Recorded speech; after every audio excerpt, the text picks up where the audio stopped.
This is Mark Hyman. We can reprogram our genes back to a younger you. And I could literally, when I'm 63, turn my biological clock back to 25, make my wrinkles go away, my hair turn black, my joints get healthier, everything. And this is Jordan Peterson. I went to the Temple of Asclepius in Greece recently. They actually had people sit and dream in rooms full of snakes. When I went to that temple, I thought, these people were more sophisticated than we are in their approach to disease. You might know Mark Hyman from his constant shilling of an alternative medicine program called functional medicine that involves selling a rotating slate of longevity supplements aimed to stop or reverse aging. Meanwhile, Jordan Peterson is a pop psychologist who promotes anti-wokeness as a key to mental well-being. I don't think I've ever seen anyone who was canceled who didn't respond to it about the same way that people respond to a near-fatal illness. In addition to their unorthodox approaches to human health, they share three other things in common. First, both men sought relief for decades of debilitating back pain outside the traditional medical system.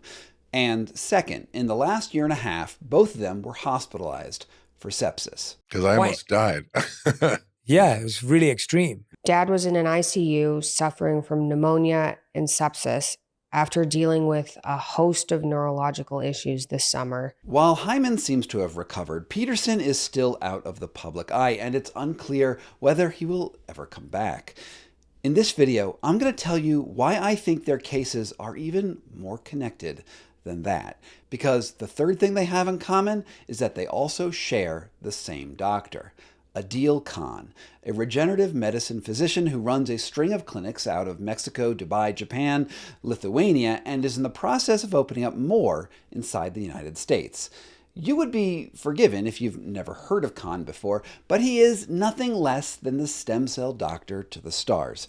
His patients include everyone from the Kardashians. Why did Kim and Khloe Kardashian come to us for stem cell treatments? To Tony Robbins. I saw Dr. Khan because I had to have surgery, and Dr. Khan brought me some of the latest technology in that area, and it immediately reduced both the pain but also the inflammation. So it's no surprise that Hyman and Peterson fit in on his roster. Well, the main reason I'm seeing Dr. Khan is to deal with chronic disc degeneration and disc herniations. Now, you're going to treat me for something tomorrow, as I understand it. So exactly what are you planning to do to me? Well, as you have talked about publicly, you have toxic mold. When I began investigating this almost 2 months ago, my vision was that this was going to be a pretty straightforward topic, a couple of wellness grifters getting a taste of their own bad medicine. But the more I dug, the more this story consumed my life, and there is too much of it for me to fit into one video, so I'm breaking it into 3 parts.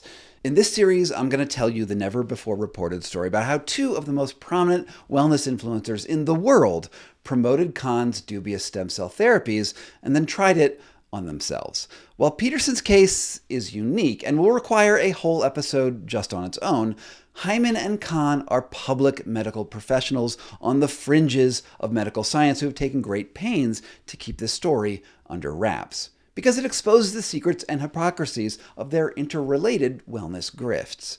Indeed, Hyman is so committed to his grift pipeline that even when the treatments he promoted on his podcasts almost got him killed, he kept his silence because he would rather see his audience and even himself hurt than say anything that undermines his bottom line.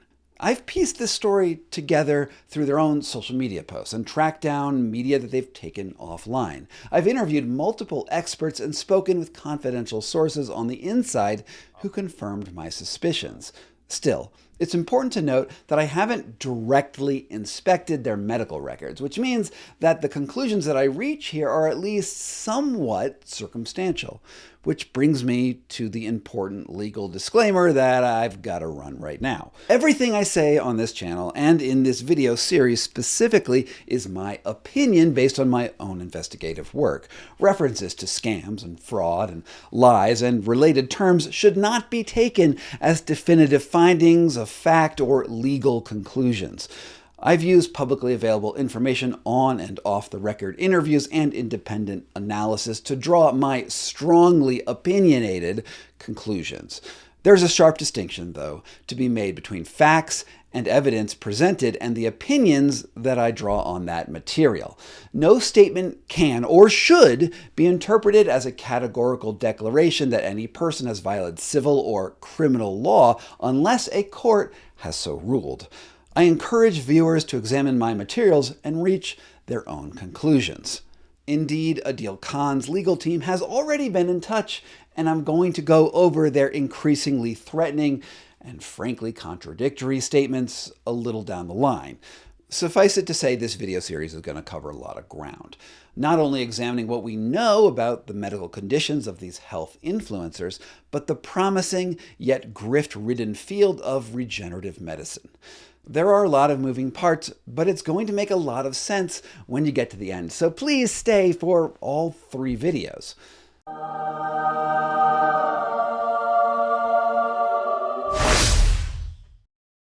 The easiest place to start is with Mark Hyman. Hyman is the foremost proponent of the functional medicine paradigm and a 12-time New York Times best-selling author. Now, if you've heard someone announce that food is medicine, or that some combination of supplements, exercise, and lifestyle changes, along with extensive clinical testing, can prevent disease from autoimmune illnesses to cancer and Alzheimer's before they ever develop, it probably all goes back to him. He is notable in the longevity world for suggesting that people can reverse their own biological age and become, as the title of his book puts it, forever young. Which is why it's surprising that earlier this year, Hyman dropped a bombshell on Jay Shetty's On Purpose podcast. We actually had a date scheduled for you to be on the show. Yeah. And then I sadly learned from your team Yeah. that it had to be canceled, but it was for... Because I almost died. Yeah, it was really extreme. Yeah. Talk to us about this near-death experience, because I've known you to be a longevity expert, a health expert. The work that you do, it impacts millions of people worldwide. And then you have a near-death experience. Now, I've done videos on Jay Shetty before, and one thing that's important to keep in mind is that he's the sort of podcaster who will never ask a tough question. He offers a perfect platform for someone to spin a story of dismal failure into a victory lap. And in this case, Hyman is going to explain how his own health problems kept him out of the public eye for almost half a year. I joke that my biological age is 39, but my back age is 139. This little line, it is surprisingly important because he's asking the viewer to accept one of the most insane propositions in modern medicine. Mark Hyman, who is 66 years old and frankly looks it, wants the viewer to believe that despite what they are seeing on the screen, that he is in fact, biologically, just 39 years old. Now, I couldn't find a photo of Hyman from 1999 when he was actually 39 years old, but here he is in 2010 at 49 posing with Bill Clinton. He also posted this pic on his Instagram comparing what he claimed was him in 1999 to what looks like a testosterone-infused older self in 2021. I think it's pretty clear that he has in fact aged at a reasonably normal rate, all things considered. Yet at the same time, he is also saying that different parts of his body can age at different rates, and that his back is, in particular, a total mess. And yeah, Hyman is proficient in mental gymnastics too. Here's how he describes how he got that injury to Jay Shetty. When I was 32, I lived in Idaho in a logging town. I was chopping wood and carrying heavy wood, and I ruptured a disc. And it basically caused massive damage and a permanent paralysis of my right calf. So I've limped for 30 odd years and my back's just degenerated. This injury origin story is fascinating to me because in the last few years, chopping wood has been lauded as a life hack to boost testosterone. If I woke up tomorrow morning and I opened the blinds like I do every morning and I looked down and you were chopping wood, I would be so turned on. I think he has to tell the story this way in order to certify his credentials as some sort of Uberman in touch with his primal nature, just like in this classic Rocky IV training montage.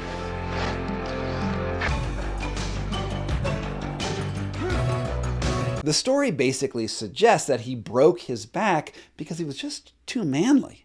Be that as it may, according to his biography, he was not actually a lumberjack at the time. He was a small-town doctor without many prospects. A few years later, he moved to Massachusetts to work in an emergency room before he joined the wellness revolution as the co-director of a storied health spa called Canyon Ranch. And once he became fluent in spa lingo, he left to found the Ultra Wellness Center in Lenox, Massachusetts, and began writing best-selling top pop health books. In 2010, he even teamed up with the Christian pastor Rick Warren of the Saddleback Church as the third author on the #1 best-selling Christian book of 2013 called The Daniel Plan. Nearly half of all Americans suffer from a chronic disease. That inspired Pastor Rick Warren of Saddleback Church to join forces with Dr. Daniel Amen and Dr. Mark Hyman to create The Daniel Plan, 40 Days to a Healthier Life. That book emphasized how spiritual fitness and careful nutrition can lead to physical health. And while he doesn't stick exclusively to Christian talking points, the message is the same in most of his books. Health is as much a spiritual force as a physical one. Anyway, you get the idea. Let's return to his injured back. And I developed, a lot of degenerative disc disease. And so I've had a lot of back pain, and I ended up having an injection, which is pretty common treatment to help relieve pain. And one of the risks of injections of any needle is infection. That sentence, it's doing a lot of work considering how important that shot turns out to be to his life's trajectory. Notice how he is being incredibly cagey about what injection he actually got. I'm going to reveal exactly what that shot was in a second, but let's let him finish out the story first. And in a closed space of the spine, it just took off. And very quickly, within a couple of days, I couldn't walk. Within a week, I had surgery. They opened me up. They closed me up because they couldn't reach the abscess. It was on the front. And they said, we can't do anything, and basically left me to die. Gave me antibiotics and said, cross your fingers, and here's some painkillers. And they said there was no cure. Mm-mm. This mystery shot kicked off a series of events that was going to lead to his death. But I have to ask you if you think that what he is saying really checks out. Can you imagine that any doctor in the world would just shrug their shoulders and leave Mark Hyman, a man with near infinite social media reach and likely the ability to ruin a doctor's medical practice with a single social media post, to die? I mean, if it's true, it's a stunning level of both incompetence and malpractice. But his next statement is even weirder. And then a friend of mine was a doctor, called me and said, what's happened? I heard you're sick. And I told him, he says, you need a second opinion. So I got an opinion from the top neurosurgery center in the world in UCSF. Again, does it make sense that Mark Hyman, himself a doctor whose entire career is based on giving second opinions to mainstream medicine, needed a friend to tell him to go and seek one out? And they said, get out here right away. So I took an ambulance jet and had another surgery a month later that was really relieved the abscess. But in that intervening period, I got septic. I was feverish. I lost 25 pounds from where I am now. I was in bed. I couldn't eat sitting up. I literally had to lay down with 4 pills under my leg. And after the surgery, thank God it worked, but it was a Hail Mary surgery. And they said I was maybe a couple of days away from dying. And I remember, going under anesthesia on the day of the second surgery. And I was like, this could be my last moment of consciousness. It sounds like a pretty close call. And I'm glad that he could get the acute care that he needed from a world-class allopathic hospital. His narrative, of course, ends with him not really acknowledging the medicine that saved him, but instead casts himself as the hero, using his own knowledge of wellness physiology to come back to the man that he is today. In the aftermath of that, I had to I was on a walker. I couldn't stand up. I couldn't brush my own teeth. I couldn't wipe my own ass. It was bad. And I had to depend on other people. But slowly, just determined, I clawed my way back to health and using every principle that I know of how to create health. And I'm 65. I'm not a spring chicken. And I know what to do, and I did it. And I wasn't sure if it was going to work at 65. How much can you get back? The whole hour-long interview just continues Hyman's own hagiography. But it's what he doesn't say that is the most important part.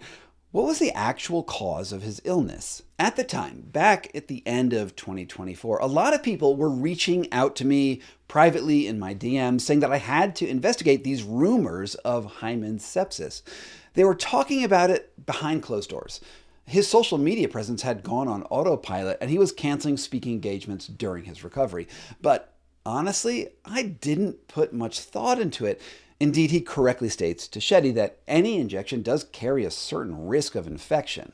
But there was something about how evasive Hyman was actually talking about the shot that kicked off the whole affair on Shetty's podcast that made me take a second look. What was he hiding? I mean, just asking that question led me down quite a rabbit hole.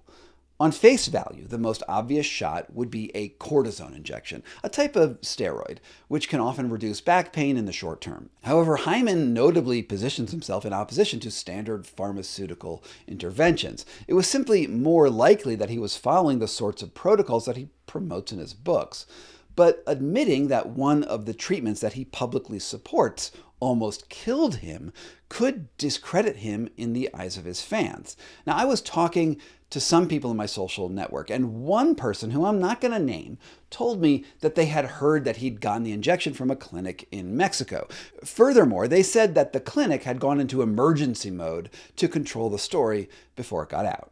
Now, while my contact didn't know which clinic it was specifically, that tip was enough to land me on the doorstep of Adil Khan, a doctor who until that time I'd never heard of.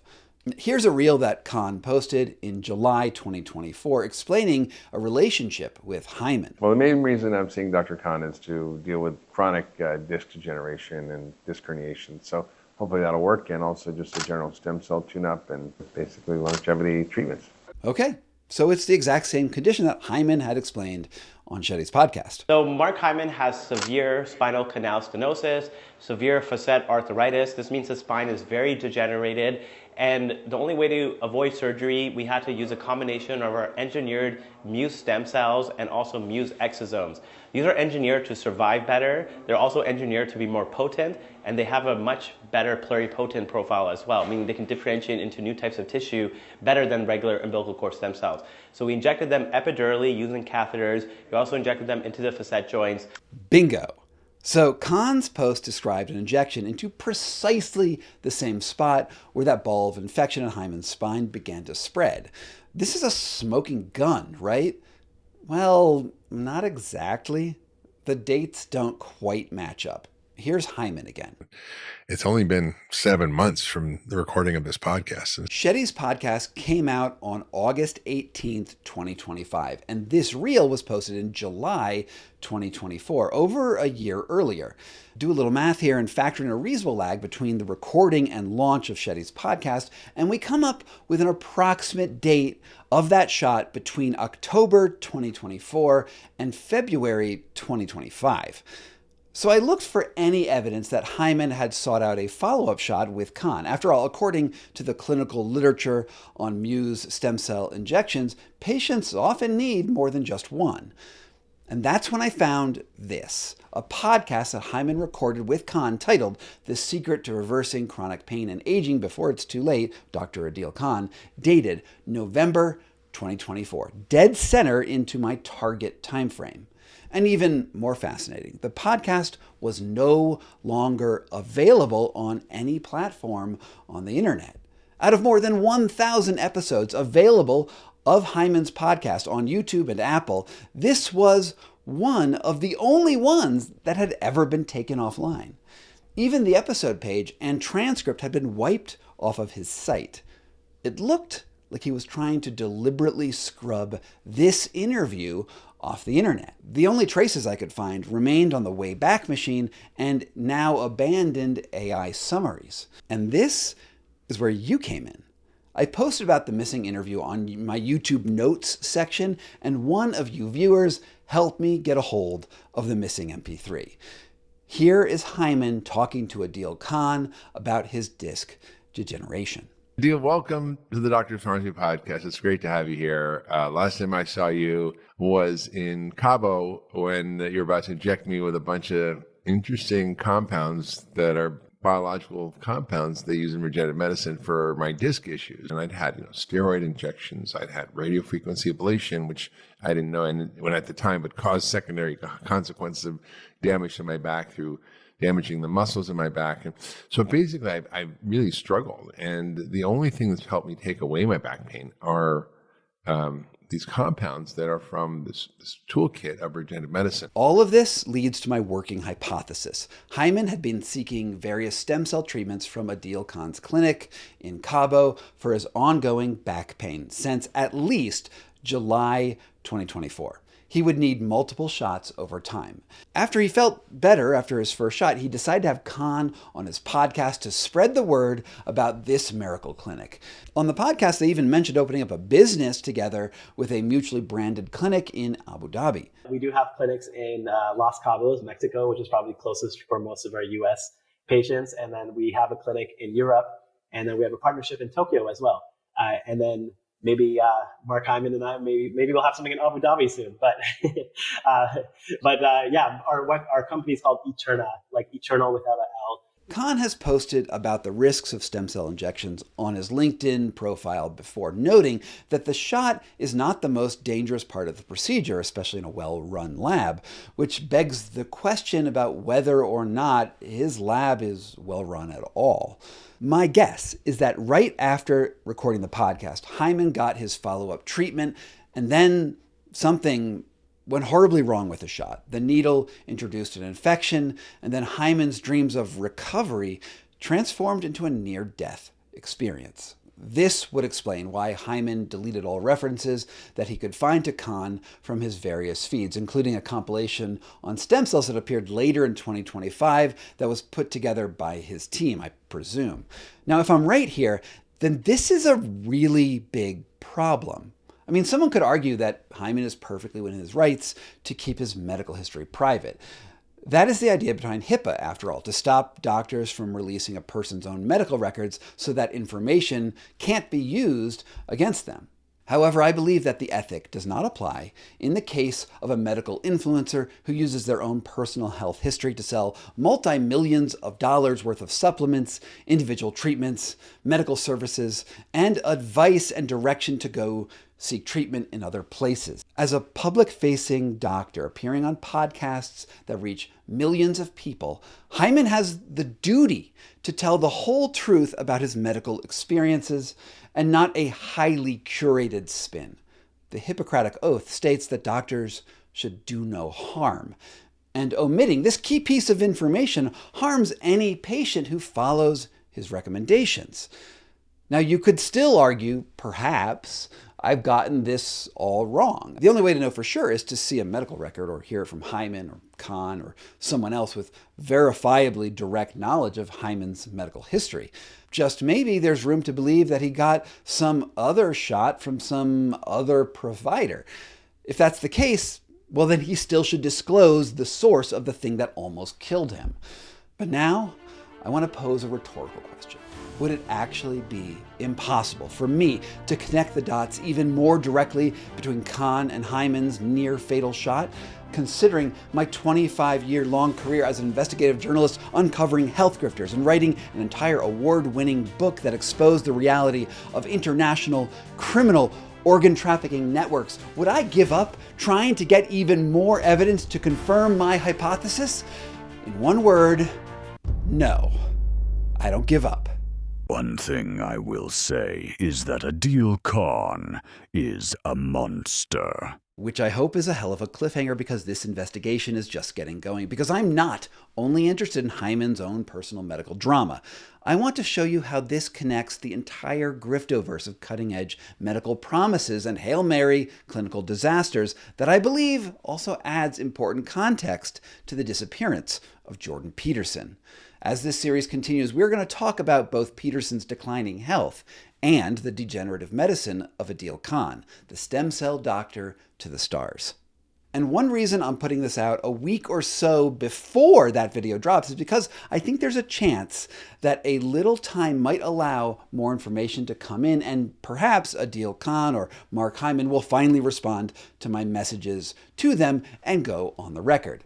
More likely, though, some viewers, like you, could have their own information about this Eterna Health Clinic or other similar stem cell clinics in Mexico, and I want some time for those stories to come in. Now, get in touch with me if you have any tips at scott@foxtopus.inc. There's also a link in the descriptions. But before I go, I just want to say thank you to all my supporters across YouTube and Substack and Patreon. 3 years ago, I made the leap to leave the mainstream media, a lauded career with the biggest magazines in America, and publishing 6 books to become a full-time, crowd-funded investigative journalist. Now, it was really a scary transition, but recently I have to say that in the last few months, I feel like I found a home here. Some of you have been following me since I had just a handful of followers, and now, at my most recent count, it's more like 200,000.